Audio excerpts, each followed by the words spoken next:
Sinimulan na ang paghahanap sa missing sabongero. Sinuyod ng Coast Guard ang ilang bahagi ng Taal Lake na sinasabing pinagtapunan ng mga bangkay. Live mula sa Batangas, nangunguna sa balita si Camille Samonte. Camille, anong ginawa ng Coast Guard dyan ngayong araw?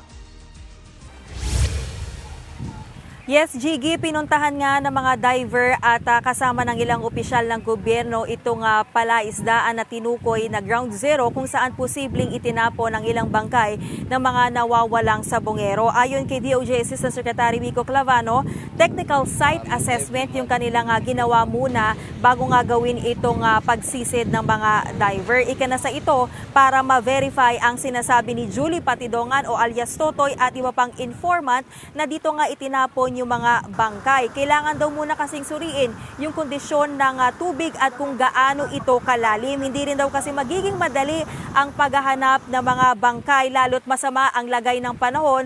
Kagaya nga ngayon, Gigi, kanina mataas, matirik yung sikat ng araw pero ngayon ang lakas ng ulan at sabi pa nga ng DOJ may impormasyon silang nakuha na itinali umano ang sandbag sa ilang bangkay para nga lumubog ito sa lawa. Gigi.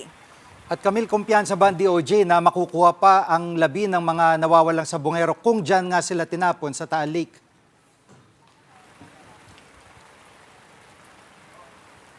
Gigi, posible nga raw na may ma-retrieve pa rin daw na bangkay ng missing sabongeros at may mga ekspekto rin daw na nag-advise nga sa kanila kung ano yung dapat nilang hanapin. Pero kahit daw na walang labi na makuha, ang mahalaga raw ay mapatunayang ang kasong murder. Pakinggan natin itong pahayag ni Asek Clavano.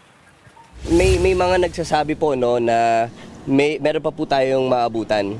They indicated certain factors no dahil what we're dealing with now is more fresh water. We do hope to see remains that will match the DNA of those missing cockfight enthusiasts.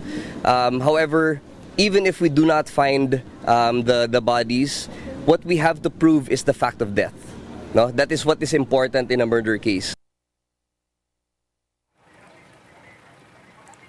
Gigi, umaasa rin yung mga residenteng nakatira malapit nga dito sa Taal Lake na hindi magtatagal itong paghahanap kasi naapektuhan na rin daw yung kanilang kabuhayan. Marami raw mamimili na nag-aalalang bumili ng isda dahil nga sa pag-aakalang kinakain ng mga ito o mga bangkay na itinapon sa lawa. Nauna nang sinabi ng BIFAR na hindi kumakain ng labi ng tao ang mga isda. Gigi. At Camille, kailan magsisimula yung search and retrieval para sa mga nawawalang sabongero?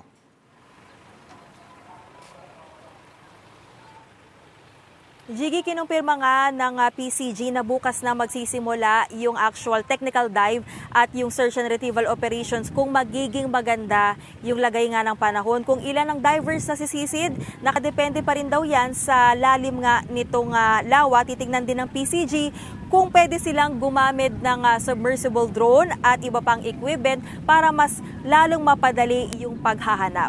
Gigi. Yan pong ulat ni Camille Samonte mula sa Batangas.